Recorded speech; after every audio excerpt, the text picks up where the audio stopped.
Nagbalikan ba kayo ni Jake? No, we never really got back together, but we're still friends. Pero ngayon, non-showbiz ang boyfriend mo. Non-showbiz, which is why, sana, Anong difference ng non-showbiz at showbiz? ayun na nga po. Ng tao o Hindi, yun. ng pakiramdam?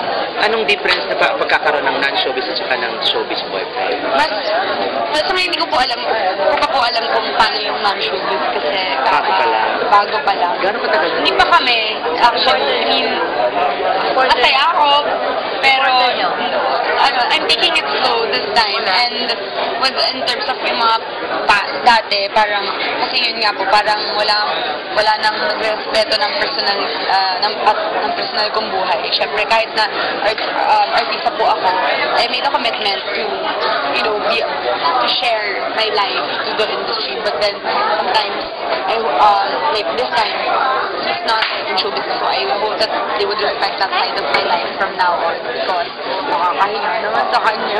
Anong pangalan ng non-showbiz boyfriend mo? Pwede bang ayaw niya nga eh. Hindi lang po, let's respect that he's a private person. Tungkol na lang sa akin yung mga tanong. Anong qualities na lang niya yung pinaka-nagustuhan?